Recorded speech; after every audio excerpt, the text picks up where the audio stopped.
오늘은 세상과 타협하지 않는 성도들이라는 제목으로 같이 말씀을 나누겠습니다. 이름은 다른 것과 구별되게 하는 기능이 있습니다. 우리는 내 것을 구분하기 위해 이름을 새긴 도장을 찍기도 하죠. 요한계시록에서도 이름은 구별을 나타내는 용도로 쓰이는데 주로 헌신과 소습을 의미하기도 합니다. 그리스도인이라는 이름도 우리가 그리스도 예수께 헌신한다, 그리스도 예수께 소속되었다는 의미가 내포되기도 합니다. 이처럼 그리스도인은 주님께서 세상에서 택하여 주님의 소유가 된 사람들입니다. 그리고 우리는 주님께 택함받은 성도이기에 세상과 타협하지 않아야 한다고 오늘 말씀을 통해 가르쳐주고 있습니다. 우리 1절 말씀도 같이 읽어보겠습니다. 또 내가 보니 보라, 어린 양이 시온산에 섰고 그와 함께 14만 4천이 서 있는데 그들의 이마에는 어린 양의 이름과 그 아버지의 이름을 쓴 것이 있더라. 아멘. 사도 요한은 시온산에서 어린 양이 예수님과 구원받은 14만 4천이 함께 서 있는 것을 보았습니다.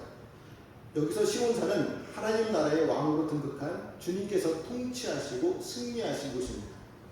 거룩한 전쟁에 참여하여 짐승과 독으로 싸운 성도들의 이마에 승리의 영광을 새겨주셨습니다. 14만 4천명은 사탄에게 말로 표현할 수 없도록 심한 고난을 당했습니다. 때론 믿음을 지키기 위하여 순교도 각오했고 사회, 경제적으로도 핍박을 받아야만 했습니다. 웬만하면 믿음을 버리고 사탄을 추종할 수도 있었습니다. 그러나 14만 4천 명의 성도들은 세상과 타협하지 않고 승리하였습니다. 그래서 주님과 함께 시온산에 서 있다는 것이죠.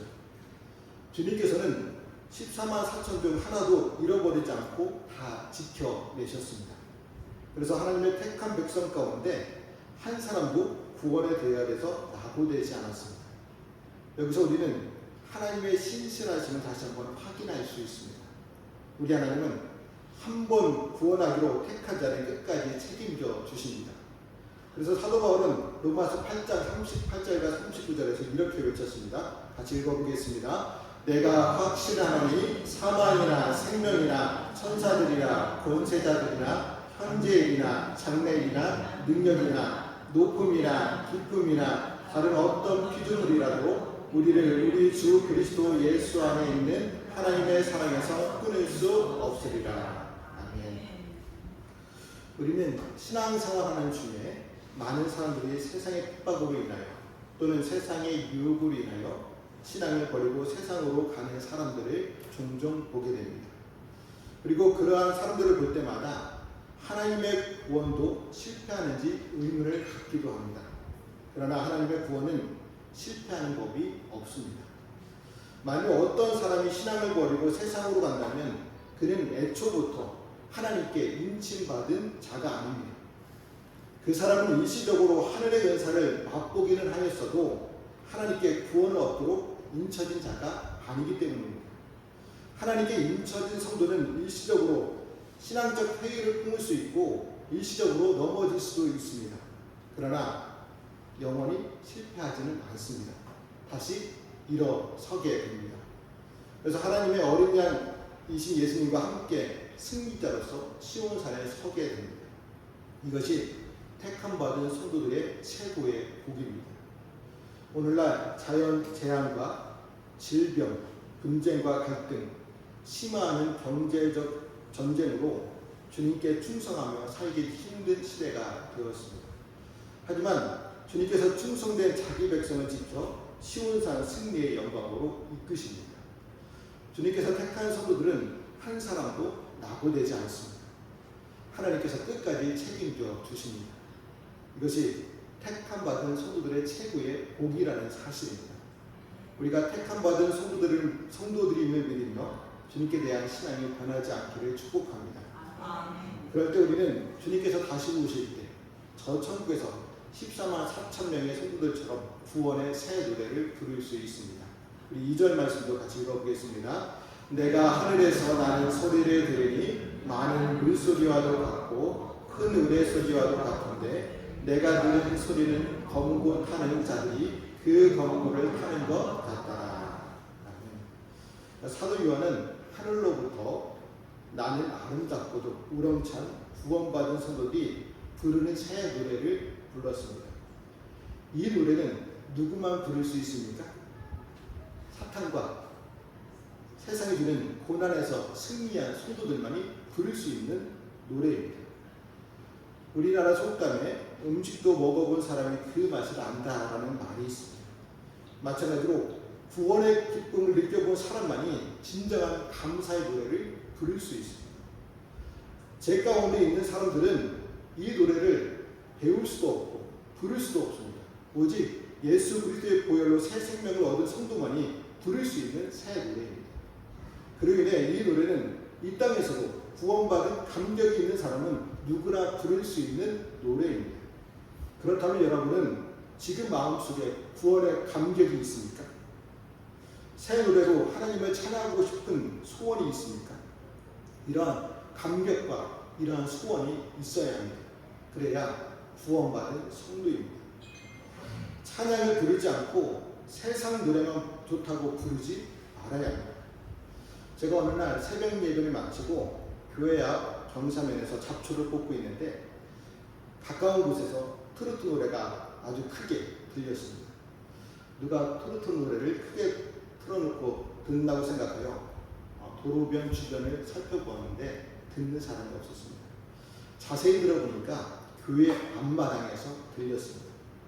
누가 찬양을 듣지 않고 트로트를 듣고 있나 고개를 들고 보았더니 어떤 차 한 대가 마당에서 입구로 내려가면서 트로트 음악을 크게 틀고 가는 장면을 보았습니다. 그분이 누구였을까요? 우리 교회 성도였을까요? 아니면 길을 잘못 들어선 사람이었을까요? 어느 분인지 공개하지는 않겠습니다. 교회 마당에서도 트로트를 크게 틀을 정도면 교회 밖에서는 어느 정도인지 짐작할 수 있습니다. 아마도 세상 음악, 찬양은 이 정도 부르지 않을까요? 구원의 찬송은 구원의 경험이 있는 사람이라면 지극히 당연한 반응입니다. 구원이 없는 사람은 부르고 싶어도 부를 수 없는 것이 찬송입니다. 그러나 반대로 구원의 감격이 있는 사람은 찬송을 부르지 않고는 견딜 수는 없습니다. 왜냐하면 구원의 귀중함을 알기 때문입니다. 여러분, 찬양은 구원받은 성도들에게 주어진 특권입니다. 많은 물소리와도 같고 큰 우레소리와도 같은, 동시에 검은 고 타는 자의 소리와도 같은 감미롭고 우렁찬 찬양에 우리의 목소리를 합하는 그날까지 찬양하는 일은 성도들에게 주어진 특권입니다. 그런데도 왜 찬양을 자주 부르지 않는 것일까요? 우리는 가슴으로부터 울려나오는 구원의 찬송을 날마다 불러야 합니다. 그렇다면 누가 구원받은 성도들일까요? 4절과 5절 말씀을 보면 구원받은 성도들의 특징을 말씀하고 있습니다. 우리 같이 읽어보겠습니다. 이 사람들은 여자와 더불어 더럽히지 아니하고 순결한 자라, 어린 양이 어디로 인도하든지 따라가는 자며 사람 가운데서 순명함을 받아 처음 읽은 열매로 하나님과 어린 양에게 속한 자들이니 그 입에 거짓말이 없고 흠이 없는 자들이 일어나. 사도 요한은 구원받은 14만 4천의 4가지 특징을 말해주고 있습니다. 첫째로 여자와 더불어 더럽히지 아니하고 순결한 자라고 하였습니다. 여기서 여자는 사탄이나 우상 또는 세상을 상징합니다. 구원받은 성도는 사탄이나 우상을 숭배하거나 세상을 사랑한 일이 없고 하나님과 예수님만을 사랑하고 숨긴 순결한 성도들입니다. 둘째로 어린 양이 어디로 인도하든지 따라가는 자입니다. 주님께 충성하여 주님의 말씀이라면 그것이 무엇이든지 순종합니다. 그것이 고난의 자리여도 끝까지 순종하여 갑니다. 왜요? 어린 양이신 예수 그리스도께서 십자가의 길을 걸어가셨기 때문에 자신도 그 길을 따라가겠다는 충성심이 있기 때문입니다. 셋째로 처음 익은 열매로 하나님과 어린 양에게 속한 자입니다. 하나님께서는 처음 익은 열매는 자신에게 드리라고 명령하셨습니다. 그리고 이때 처음 익은 열매는 구별과 온전한 헌신을 상징합니다. 그래서 처음 익은 열매로 하나님과 어린 양에게 속하였다는 것은 구원받은 성도들이 자신을 온전히 하나님께 구별하여 드리고 헌신하였다는 것을 보여줍니다. 넷째로 그 입에 거짓말이 없고 흠이 없는 자들입니다. 그 입에 거짓말이 없다는 것은 사탄을 따르지 않았다는 의미입니다. 왜 따르지 않았을까요? 사탄은 거짓의 아비이기 때문입니다. 또 흠이 없다는 것은 죄를 전혀 짓지 않았다는 것이 아니라 그리스도의 보혈로 말미암아 의롭다 인정을 받게 된 것을 말미암습니다. 의롭다 인정만 받은 것이 아니라 성령님을 의지하여 순결한 삶을 살기 위해 애쓰는 것을 의미합니다. 그러면 이제 우리 자신을 돌아보아야겠죠. 과연 시온산의 새 노래를 부를 14만 4천에 포함되는 성도의 특징을 가지고 있습니까? 이 특징이 우리에게 있어야 한다는 것이죠. 이것이 없으면 성도라고 할 수 없기 때문입니다. 우리는 출정식을 하듯 출근하여 전쟁을 치르듯 하루를 살아갑니다. 바쁜 일상을 살다 보면 신앙인이 아닌 듯 살아가기도 합니다. 믿지 않는 세상 사람들처럼 세상을 살아가며 돈의 신, 만몬을 숭배하며 살아가기도 합니다. 그러나 순결한 성도들에게는 혼인잔치에서 부르는 노래와 쉼이 약속되어 있습니다. 우리는 이 사실을 믿으며 매일의 삶이 전쟁 같은 날이지만 순결한 성도로서 세상을 살아가시기를 바랍니다. 만약 성도로 구원받지 못하고 짐승의 표를 받게 되면 어떻게 될까요? 우리 11절 말씀에 기록되어 있는데 같이 읽어보겠습니다. 그 고난의 연기가 세세토록 올라가리로다. 짐승과 그의 우상에게 경배하고 그의 이름표를 받는 자는 누구든지 밤낮 쉼을 얻지 못하리라 하더라. 새 천사가 공중을 날아다니며 전합니다. 심판의 시간이 이르렀으니 두려움으로 영광을 돌리며 경배하라고 촉구합니다. 성도들을 박해하고 모든 나라를 멸망으로 이끈 큰 성 바벨론은 무너집니다. 여기서 큰 성 바벨론은 그 당시 로마 제국을 상징하지만 사탄이 지배하는 세상을 의미하기도 합니다. 그래서 사탄과 그 우상에게 경배하고 짐승의 표를 받은 사람들은 진노의 포도주를 마셔 밤낮 불과 유황으로 고통을 받게 됩니다. 이처럼 세상이 주는 번영과 쾌락에 취하는 감각이 마비되어 세상이 멸망할 때 함께 멸망당합니다. 우리 중에 세상이 주는 잔에 취하여 타협하는 사람들이 있다면 속히 잘못을 깨닫고 돌이켜야 합니다. 천사의 경고는 허공을 울리는 사라질 소리가 아닙니다. 반드시 임한 심판의 경고입니다. 그래서 우리는 심판의 받을 자리에 앉아있지 말아야 합니다. 여러분, 뜨거운 유황으로 밤낮 고통을 받는다고 생각해 보세요. 근심 걱정으로 잠을 못 이루는 것도 고통스러운데 상상할 수 없을 정도로 뜨거운 유황으로 밤낮 고통을 받는다면 정말 끔찍하지 않겠습니까? 그래서 우리는 세상 맛에 빠지지 말고 정신을 차려 주님을 위해 살아가야 합니다. 세상 마지막 때에는 더 이상 기회가 없습니다. 그래서 하나님을 사랑하고 섬길 기회가 주어졌을 때 그것을 놓치지 말아야 합니다. 하나님의 진노는 반드시 세상 마지막 때에 나타나는 것이 아닙니다. 강도는 다르겠지만 지금도 하나님의 진노는 악인들에게 나타나고 있습니다. 그러나 현재 악인들에게는 하나님의 진노는 장차 세상 마지막 때에 임할 진노와는 다릅니다. 지금은 하나님의 은혜와 자비가 있습니다. 진노의 강도를 약하게 해서 회개하고 돌이킬 기회를 주십니다.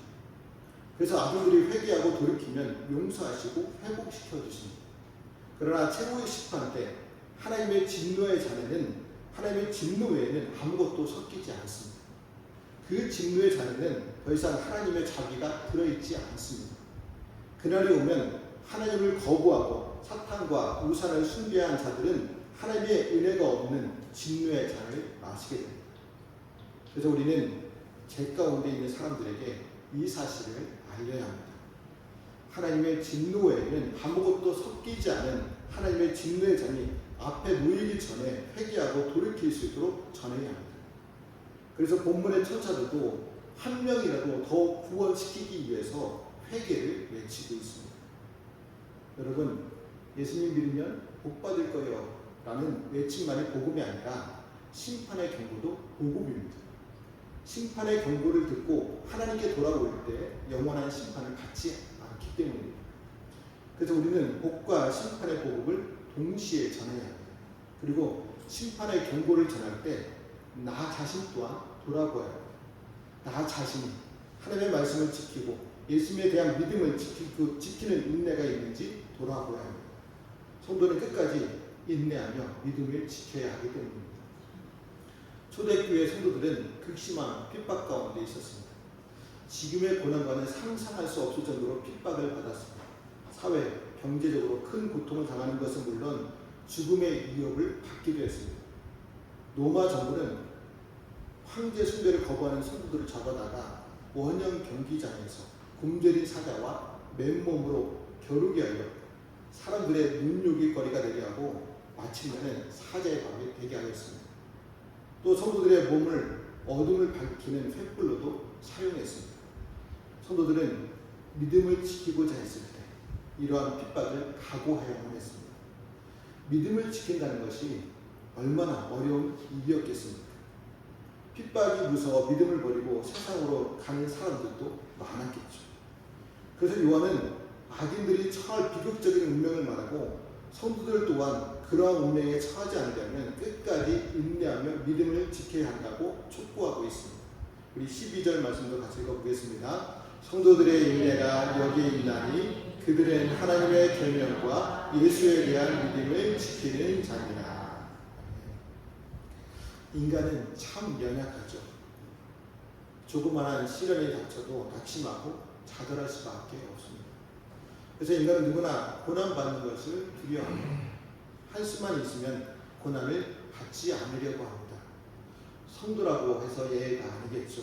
저도 여러분도 고난을 두려워합니다. 그래서 믿음으로 인해 고난을 당하면 믿음을 포기하고 싶은 유혹에 사로잡힙니다.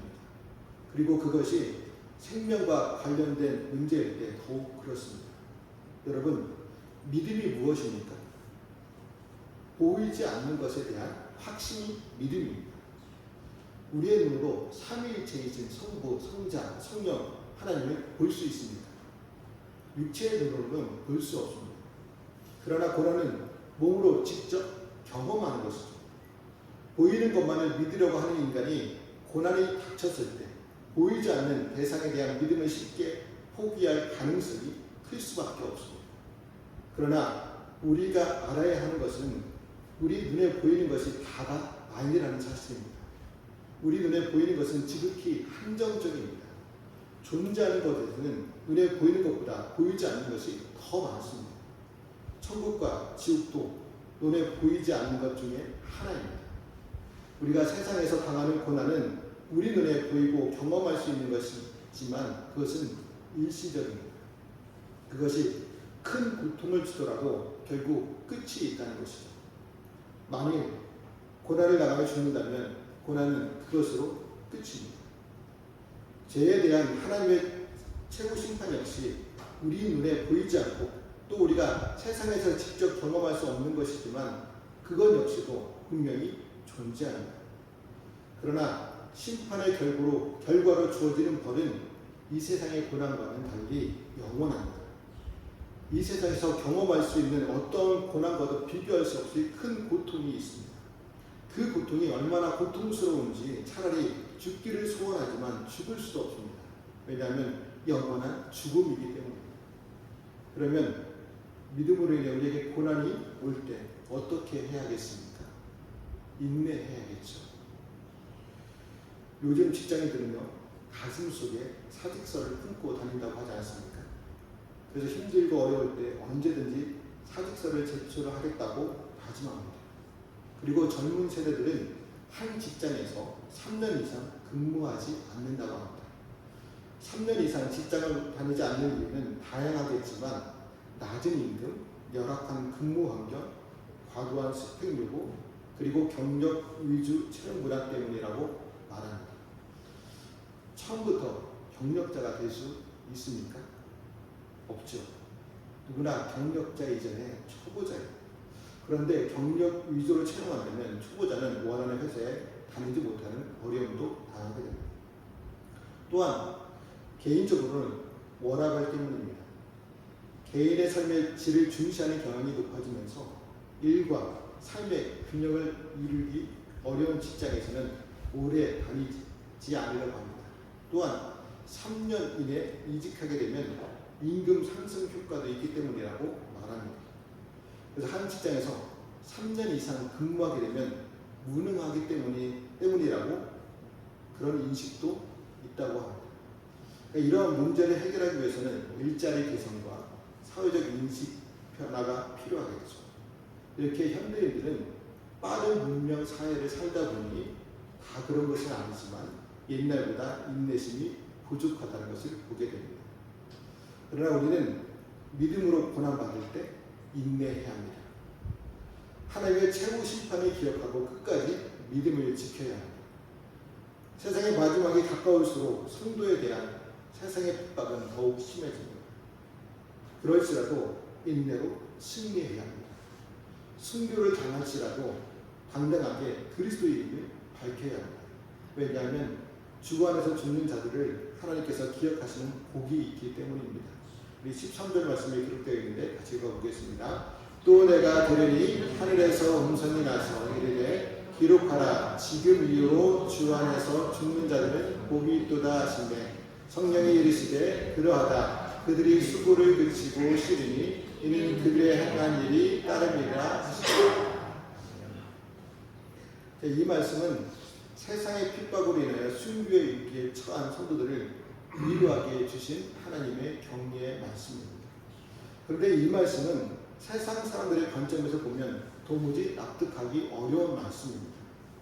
대부분의 세상 사람들은 죽음이 모든 것이 끝이라고 생각하기 때문입니다. 죽음 이후의 세계를 믿는다고 하더라도 그것을 좋게 생각하지 않습니다. 암흑의 세계나 아무런 기쁨이 없는 곳으로 생각합니다. 그래서 죽음을 복이라고 생각하지 않습니다. 왜냐하면 사람들은 복이 이 세상에 한정되어 있다고 믿기 때문입니다. 그래서 이 세상의 복을 잡기 위해 애를 쓰면서 살아갑니다. 그래서 죽음이 가까이 오면 복을 상실하게 되었다는 생각에 고통스러워하고 죽음을 쉽게 받아들이지 않게 됩니다. 그러나 성도들의 죽음은 그러한 세상의 사람들의 죽음과는 그 의미가 다릅니다. 주 안에서 죽는 성도들의 죽음은 결코 복의 상실이 아닙니다. 성도들은 죽음 자체가 복입니다. 왜 그렇습니까? 성도들의 죽음은 모든 것이 끝이 아니라 영원한 안식에 들어가는 것이 되기 때문입니다. 이 세상의 삶을 한번 생각해 보세요. 사는 것이 참 힘들지 않습니까? 잘 살아보겠다고 아무리 노력해도 더 나아지지 않는 삶을 보고 때로는 실망하며 좌절하기도 합니다. 더욱이 믿음을 지켜야 하는 성도들에게 있어서는 이 세상의 삶이 고통 자체일 수 있습니다. 그런데 죽음은 이러한 고통을 쉬는 길이 되기도 합니다.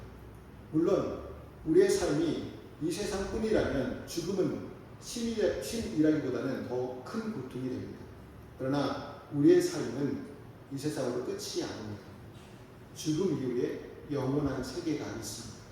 그리고 그러한 영원한 세계에서 성도들은 안식을 누리게 됩니다. 그래서 복음을 전하면서 수많은 고난을 겪었던 사도 바울도 차라리 죽는 것이 더 낫다고 말했습니다. 그로 인해 우리는 세상 사람들처럼 죽음을 두려워하거나 슬퍼하지 말아야 합니다. 죽음은 분명 고통스러운 것이지만 그것은 잠깐이요. 그 이유는 영원한 복이 있습니다. 현실을 부정하는 말이 아닙니다. 이 세상보다 천국이 더 좋으니 빨리 가야 한다고 부추기는 말도 아닙니다. 하나님이 우리에게 생명을 주신 것에 감사하며 부르시기 전까지 하나님의 뜻을 이루는 삶을 살아가야 합니다. 죽음이 두려워 세상과 타협하거나 믿음을 버려서는 안 됩니다. 우리의 삶은 그 자체로 복임을 기억하시고 담대한 믿음과 용기로 이 세상을 살아가시기를 바랍니다. 우리는 믿음의 눈으로 앞으로 주실 주님의 위로를 바라보며 삶의 문제를 하나하나 이겨내시기를 바랍니다. 그러므로 세상과 타협하지 않고 어린 양이신 예수 그리스도를 충성스럽게 따르는 저와 성도들의 삶이 되시기를 주님의 이름으로 말씀드립니다. 기도하시겠습니다. 하나님 아버지,